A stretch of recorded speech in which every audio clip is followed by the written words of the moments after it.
Welcome back. तो आज की इस वीडियो में हम फायरबेस का रोड मैप देखेंगे और फायरबेस के बारे में XYZ जानेंगे आज की इस वीडियो में। और नेक्स्ट वीडियो से हम इन लेक्चर्स को हम कवर करेंगे। टोटल 8 लेक्चर्स यहाँ पर लिखे हुए हैं, उनको मैं एक्सप्लेन करूँगा कि कैसे हम सीखेंगे और क्या क्या सीखेंगे। और अगर फायरबेस के बारे में आपको कुछ भी मालूम नहीं है, बिल्कुल भी आप बिगनर्स हैं और फायरबेस के बारे में नहीं पता कुछ भी, तो ये वीडियो आपके लिए है। और टाइम स्टैम्प्स मैं लगा दूंगा, अगर आपको जानना है कि फायरबेस क्या होता है तो वो आप देख लें, वरना आप रोड मैप को भी चेक कर सकते हैं। तो चलिए सबसे पहले जानते हैं कि ये जो फायरबेस लिखा हुआ है इसका मतलब क्या है। तो फायरबेस जो होता है वो डेटाबेस होता है, ऑनलाइन डेटाबेस। जैसे हमने पहले भी पढ़ा हुआ है, मेरे अगर पिछली वीडियोस मेरी देखी हुई हैं या आपने पहले भी कहीं से पढ़ा हुआ है कि शेयर्ड प्रेफरेंसेस और उसके अलावा एसक्यूएल लाइट हो गया या हाइव हो गया, तो ये सारे लोकल डेटाबेसेस होते हैं। तो इनमें आप क्या करते हैं कि मोबाइल की स्टोरेज के अंदर आप डेटा को स्टोर करते हैं लोकली। वो सिर्फ उसी यूज़र के लिए ही डेटा सेव होती है। लेकिन फायरबेस क्या होता है कि ग्लोबली डेटा को सेव करता है, ऑनलाइन सेव करता है, और इंटरनेट के थ्रू हम डेटा को फेच करते हैं। थोड़ा सा एग्जांपल मैं आपको दिखा दूं कि मैं बोल क्या रहा हूँ। जैसा कि अगर मेरे पास शॉपिंग एप्लीकेशन है, ठीक है, तो इसकी ये प्रोडक्ट्स हैं, ये डेटाबेस है पूरा, ठीक है। फायर स्टोर डेटाबेस है ये, जिसमें हम प्रोडक्ट्स हैं। थोड़ा आपको शायद समझ ना आए, लेकिन थोड़ी सी मैं आपको चीज़ें दिखा देता हूँ। अब देखें यहाँ पर, ये देखें सेल प्राइस, ये प्राइस लगी हुई है यहाँ पर। जो प्रोडक्ट है, कोई भी शूज़ है या फिर कोई भी शर्ट है, कोई भी चीज़ है, तो उसकी प्राइस 1700 लगी हुई है। तो ये 1700 जो वो इंटरनेट पर सेव हुआ पड़ा है, डेटाबेस पे सेव हुआ पड़ा है, फायरबेस डेटाबेस पर, ठीक है। वो हमें प्रोवाइड करता है डेटाबेस, तो उस पर सेव हुआ पड़ा है, किसी लोकल स्टोरेज में सेव नहीं है, ग्लोबली सेव हुआ पड़ा है ऑनलाइन। तो सारी जो जो भी मेरे यूज़र्स होंगे सबके पास यही डेटा शो होगा, यही प्राइस शो होगी। कोई भी इमेज लगी हुई है वही इमेज शो होगी। प्रोडक्ट का यूनिट क्या है, केजी यूनिट है। सेल प्राइस अभी ज़ीरो लगी हुई है, मतलब इसकी कोई भी सेल प्राइस नहीं है।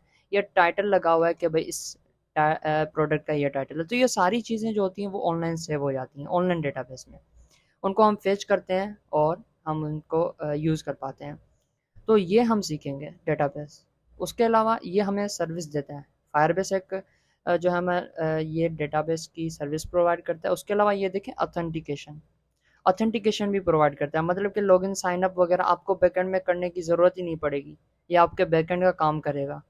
कि आपकी अगर आप यूज़र को लॉगिन करवा रहे हैं, वो ईमेल एग्जिस्ट करती है नहीं करती, उस जो दूसरा यूज़र भी इसी सेम ईमेल पर दूसरा यूज़र भी है या नहीं है, वो सारी जो भी बैकएंड में जो कुछ भी होता है वो खुद ही चेक करेगा। पासवर्ड करेक्ट है नहीं है, ईमेल करेक्ट है नहीं है, वो सारी चीज़ें वो जो है खुद ही जो है वो हैंडल करेगा। हमें करने की, कोडिंग करने की, लॉजिक वगैरह लगाने की कोई ज़रूरत नहीं होगी। तो ये सर्विस में हमें फायरबेस प्रोवाइड करता है। उसके अलावा स्टोरेज सर्विस होती है। आप अगर अपनी इमेजेस स्टोर करवाना चाहते हैं, जैसे कि अगर आपकी प्रोडक्ट की कोई इमेज है, शर्ट की इमेज है, तो शर्ट की इमेज भी आप यहाँ पर स्टोर करवा सकते हैं। अब आप ज़्यादा हो गया या शायद आपको समझ भी ना आया हो, लेकिन आपको मतलब पता चल गया होगा कि फायरबेस होता किस लिए है। ऑनलाइन डेटाबेस होता है, ठीक है। ऑनलाइन हम डेटा को सेव करवाते हैं। अब जो फर्स्ट लेक्चर हमारा होगा, ठीक है, फायरबेस तो हमने कवर कर लिया क्या होता है। अब उसके अंदर जो भी फायरबेस की सर्विसेज हैं, जैसे मैंने आपको बताया कि ये एक सर्विस है फायर डेटाबेस, डेटा को स्टोर करवाते हैं, स्टोरेज इमेजेस को स्टोर करवाने के लिए, या और भी बहुत सारी चीज़ें होती है, ऑथेंटिकेशन, लॉगिन साइन अप के लिए, ये सारी सर्विसेज हैं फायरबेस की। और भी बहुत सारी सर्विसेज हैं, बिल्ड में अगर आप जाएं तो बहुत सारी सर्विसेज हमें प्रोवाइड करता है, नोटिफिकेशन की सर्विस प्रोवाइड करता है, और भी बहुत सारी चीज़ें होती हैं। तो कनेक्ट कैसे करेंगे, ये हमारा फायरबेस है। और हमारा जो एंड्रॉयड स्टूडियो के अंदर हमारा जो फ्लटर का प्रोजेक्ट होगा, उसको हम कैसे कनेक्ट करवाएंगे दोनों चीज़ों को, ताकि हम अपना डेटा जो है स्टोर करवा सकें। तो कनेक्ट करेंगे हम अपने फायरबेस के प्रोजेक्ट को हमारे फ्लटर के प्रोजेक्ट से। फर्स्ट वीडियो में हम ये कवर करेंगे। सेकंड वीडियो में हम क्या कवर करेंगे कि डिज़ाइनिंग करेंगे, लॉगिन और साइन अप स्क्रीन्स हम क्रिएट करेंगे। इतने ज़्यादा मैं वो नहीं वो डिज़ाइनिंग करूँगा, बेसिक डिज़ाइनिंग होगी।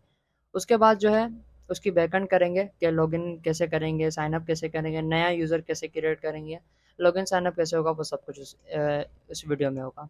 हो सकता है कि मैं वीडियोस को और भी डिवाइड करूं, 8 वीडियोस लगाई हुई हैं, या हो सकता है कि वीडियोस लंबी हो जाए तो मैं लेक्चर्स को डिवाइड कर दूं। उसके बाद लॉगिन विद गूगल है, गूगल का लोगो जैसे आप दूसरी ऐप्स में या आप देखते हैं वेबसाइट्स में, तो वहाँ पर भी गूगल का लोगो होता है। आप वहाँ पर सिंपल क्लिक करते हैं और सिंपली बहुत ही सिंपल तरीके से वो जो है लॉगिन हो जाता है यूज़र। उसको जो है ईमेल पासवर्ड लगाने की ज़रूरत ही नहीं पड़ती। तो वही फंक्शनलिटी हम यहाँ पर भी करेंगे फायरबेस को यूज़ करते हुए।